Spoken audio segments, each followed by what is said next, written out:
सब आप सभी ने टिस के नॉर्मलाइजेशन के रिगार्डिंग एक अच्छा खासा रिएक्शन दिया था और मैंने आपको पहले ही आगाह किया था कि अगर ये रूल लागू होगा तो अनफेयर तो सबके साथ होना है। बट अच्छी बात ये होती है कि जिनके रिजल्ट हो जाते हैं उनको ना कुछ दिखाई नहीं देता है और जिनके रिजल्ट नहीं होते हैं उनको सब कुछ दिखाई देता है। ये एक सच्चाई है। बट हम बात करेंगे रियलिस्टिक मेजर पे।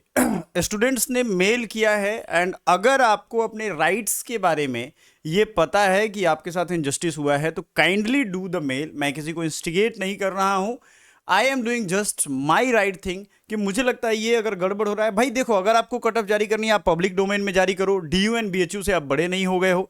सो कुछ चीजें हैं जो आपको करनी पड़ेगी। अगर आपने कट ऑफ का फॉर्मूला यूज किया है कोई नया तो आप दिखाओ सबको कि हाँ ये करना पड़ेगा। ऐसे आप नहीं बच सकते कि एक फॉर्मूला बना दिया और जिसको एडमिशन देना है देते चले गए, कुछ क्लैरिटी नहीं है।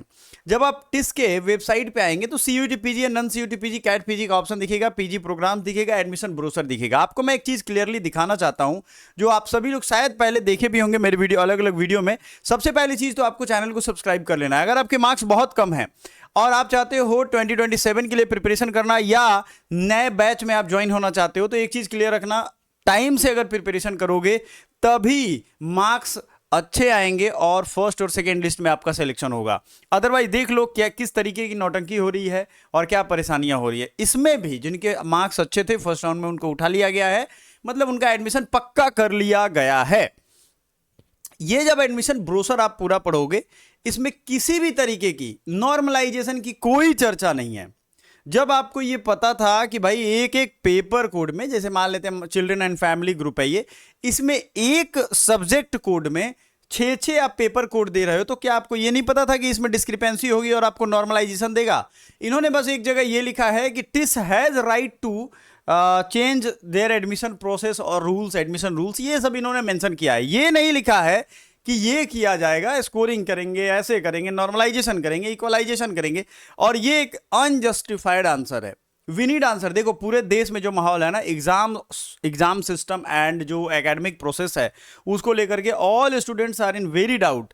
ये पूरी सरकार की व्यवस्था, ये जो भी चीजें हैं, लेकिन यहां तो आपको दिख रही है डायरेक्टली हिट कर रहा है और उन बच्चों को बेवकूफ बनाया जा रहा है जो ग्रेजुएटेड है, जो एक रिप्यूटेड इंस्टीट्यूट में पैसा दे करके उन्होंने फॉर्म भरा है। तो अगर आप अपने लिए आवाज नहीं उठाओगे तो no one will going to fight for you if you can't fight for your self. ये याद रखना। ये मैं किसी को कह नहीं रहा हूं। आप मेल करो, उन पे इतना दबाव बनाओ कि वो पब्लिक डोमेन में कट ऑफ एटलीस्ट जारी करे, आपको एटलीस्ट पता हो कि भाई आपका नहीं हुआ तो इस रीजन से नहीं हुआ। अदरवाइज होगा ये कि आप भटकते रहोगे, साल भर कंफ्यूज रहोगे। और जानते हो सबसे बेकार की लाइफ क्या होती है? कंफ्यूजन वाली लाइफ।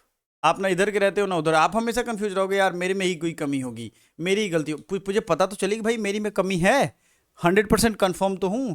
क्लैरिटी नहीं रहेगा, खो जाओगे लाइफ में। सबसे जरूरी चीज, इन्होंने एडमिशन का एक शेड्यूल भी जारी कर दिया है।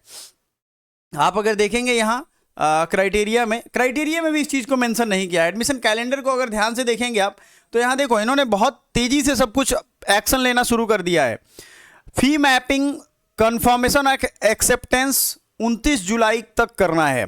फी मैपिंग यानी जिन्होंने फी पे किया होगा उनको 30 जुलाई तक ये टाइम दिया है 5 PM तक। Closing of admission window and fee payment of merit list ये 6 जुलाई तक है। आप सोचो जरा कि अगर आपका फी मैपिंग हो गया यानी आपने पेमेंट कर दिया तो ये इतना ज्यादा टाइम क्यों ले रहे हैं? 6 जुलाई तक इनको टाइम दिया गया है। एक तो ये डाउटफुल है मेरे लिए। अनाउंसमेंट ऑफ मेरिट लिस्ट 2, चलो मेरिट लिस्ट 2 जो है ये 2 जुलाई को दे रहे हैं और इसके लिए भी इन्होंने 10 जुलाई का टाइम लिया। इनको पता है कि ये मैटर बहुत पेचीदा है, ये बहुत फंसाएगा, बहुत तकलीफ इसमें होनी। इसलिए इस बार इन्होंने फर्स्ट एंड सेकेंड जो रिजल्ट का गैप है उसमें 1 वीक से ज्यादा का टाइम लिया है। बात समझ रहे हो आप? फिर मेरिट लिस्ट 3rd जो है वो भी इन्होंने दे दिया 3 जुलाई और ये 13 जुलाई तक चलेगा। यानी मेरिट लिस्ट ये पहले दे रहे हैं लेकिन 10 दिन का एक विंडो दे रहे हैं टेंटेटिव। अब आप समझो कि इस तरीके से अगर चलेगा तो मजा नहीं आएगा भाई। एक का राउंड कंप्लीट कर लो फिर 3rd राउंड में देना, ठीक है। अब इन्होंने एक चीज यहां खासम खास करी है, क्लासेज न्यू बैच का 28 जुलाई से इनको स्टार्ट करना है मुंबई, तुलजापुर और हैदराबाद कैंपस। That's good. ये अगर ये कर रहे हैं तो मुझे मजा आया ये बात जान करके कि चलो क्लास तो वो टाइम से शुरू करेंगे, इसमें कोई गोल घपला नहीं करेंगे। लेकिन जो बच्चे क्लास में जा रहे हैं थोड़ा क्लियर कर दीजिए कि वो बच्चे वाकई में एग्जाम को फेयर तरीके से और आपके फेयर सिस्टम से होकर के वो गुजरे हैं। सो ये सारा अपडेट है। अगर आपको लगता है कि टिस पे मेल करना है एग्ज़ाम रिलेटेड कुछ भी है, उनकी क्वेरीज का ये नंबर है टिस के केयर का, काइंडली गो थ्रू दिस। मैं आप सभी से रिक्वेस्ट करूंगा एक बार इन्हें मतलब मौका देना चाहिए कि भाई आप अपने जो कट ऑफ है उसको रिलीज करो। Kindly request, humble request to all of the TISS administrative members, right. ये जरूरी है आपके लिए, अगर आप ये नहीं करोगे तो आप फंस जाओगे। अब देखो मेरिट लिस्ट इन्होंने 24 जून को दिया, उसके बाद इनका कोई भी नोटिस भी नहीं आया है।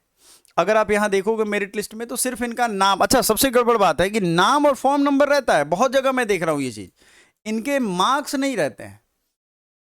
अब मार्क्स नहीं रहेगा तो हमें तो ये पता ही नहीं चलेगा ना कि क्या इसकी कट ऑफ है। पब्लिक डोमेन में कट ऑफ नहीं आता है, तो हम क्या करते हैं स्टूडेंट से पूछ पूछ के मतलब एक वही है कि अंदाजा लगा करके आपको बताते हैं, या कोई भी बताता है। क्योंकि अगर आपके सिस्टम में है तो DU एंड BHU जैसे जारी कर रहे हैं, आप भी कर दो भाई, क्या जरूरत है अनट्रांसपेरेंट रहने के। That is the thing I want to say. And मिलते हैं अगले वीडियो में, तब तक के लिए थैंक यू सो मच। क्या आपकी राय है जरूर हमें बताइएगा। चलिए।